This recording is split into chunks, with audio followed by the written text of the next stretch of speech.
Selamat datang di penjelasan kita kali ini. Hari ini kita bakal membongkar sesuatu yang super menarik, yaitu rahasia di balik ibadah sentral umat Islam, salat. Kita nggak cuma ngomongin teori dasar, tapi kita akan gali lebih dalam dari sisi linguistik kuno dan filosofinya. Jadi, mari kita langsung mulai aja.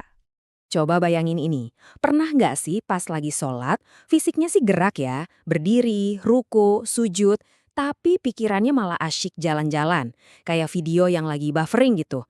Fisik di sajadah, tapi pikiran nyangkut di kerjaan, di notifikasi handphone, atau bahkan mikirin nanti mau makan apa. Pasti sering banget kan? Nah, untuk ngatasi koneksi yang lagging alias ngadat ini, kita sebenarnya perlu putar balik sebentar dan mikirin ulang esensi dari sholat itu sendiri.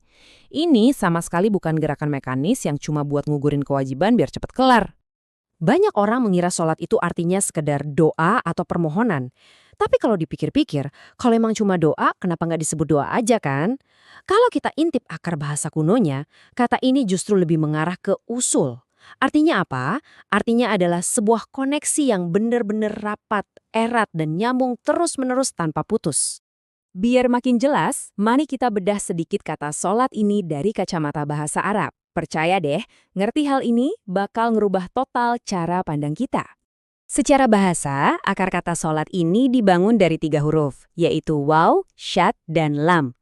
Dari sinilah lahir kata wusul tadi, yang makna aslinya adalah sampai di tujuan atau terhubung dengan sangat mulus. Menariknya lagi, akar kata ini tuh sama persis dengan asal kata silaturahim, yang sering kita pakai buat ngungkapin aksi menyambung tali persaudaraan dengan kuat.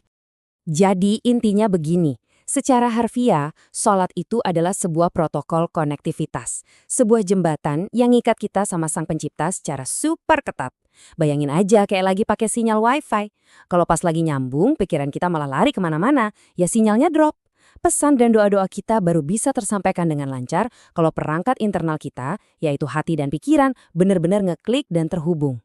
Konsep koneksi inilah yang bikin semuanya masuk akal. Kenapa kita punya jadwal harian yang sangat spesifik buat cek ombak. Ini supaya kita tetap online, gak gampang terputus gara-gara hiruk-pikuk kesibukan dunia. Coba deh ingat deretan angka. 2, 4, 4, 3, 4. Jangan anggap ini cuma tebak-tebakan nomor acak atau hafalan anak SD. Anggap ini sebagai nomor hotline spiritual eksklusif Anda yang mutlak harus dihubungi setiap harinya. Angka-angka itu jelas mewakili 17 rakaat yang dibagi ke dalam 5 waktu sholat wajib kita. Mulai dari 2 rakaat pas subuh sampai 4 rakaat nanti di waktu isya. Nah, waktu-waktu inilah yang berfungsi jadi semacam jangkar pelabuhan. Mereka bertugas mastiin kita tetap online dengan Sang Pencipta, nggak peduli seberapa padat jadwal kerjaan kita hari itu. Tapi, tunggu dulu. Cuma tahu nomor hotline dan tahu arahnya kemana, itu ternyata belum cukup loh. Apalagi kalau hardware atau batin kita belum disetting dengan pas. Ada satu kisah sejarah terkenal banget yang ngebuktiin hal ini. Ada kejadian penting di masa awal Islam tentang seorang sahabat bernama Khalad bin Rafi.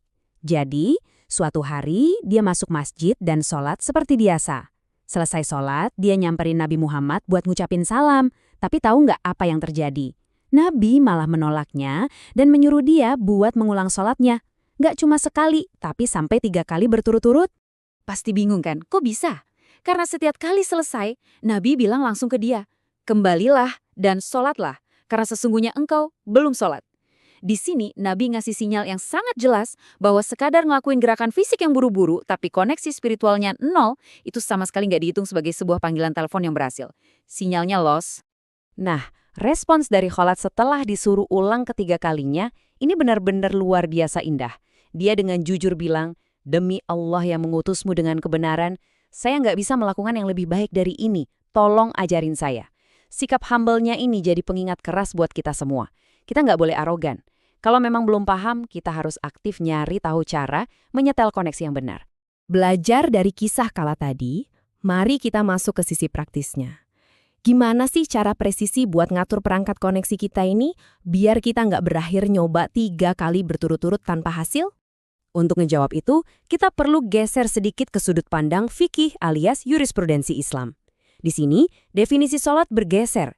Dari yang awalnya cuma koneksi abstrak, sekarang jadi sebuah prosedur teknis yang ada aturannya. Yaitu, Sebuah ibadah yang dibuka dengan takbir, ditutup dengan salam, dan punya syarat-syarat khusus yang mengikat.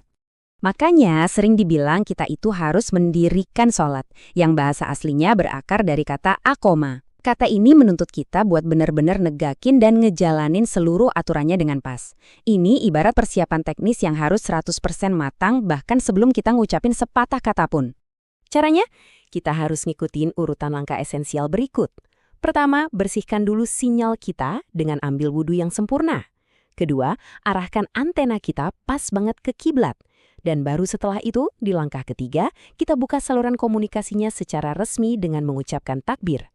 Terus apa yang diajarkan Nabi ke Khalat setelah takbir? Panduannya super simple tapi powerful. Bacalah ayat yang gampang aja, berdirilah dengan lurus dan tegap. Tapi kuncinya justru ada di bagian ini. Temukan ketenangan emosional dan fisik yang benar-benar rileks dan mendalam, alias tumakninah di setiap posisi ruku dan sujud. Ketenangan inilah yang sebenarnya nahan sinyal kita biar nggak putus di tengah jalan. Nah, kita udah ngeliat betapa kerennya struktur di balik ibadah agung ini. Inti dari semuanya adalah jaringan ke Sang Pencipta itu selalu online. Dia selalu standby buat dengerin kita, hotline-nya nggak pernah sibuk. Jadi, pertanyaannya sekarang buat kita semua. Pas dengar panggilan azan nanti, apakah Anda mau angkat telepon itu dengan jiwa dan raga yang utuh terhubung? Ataukah Anda bakal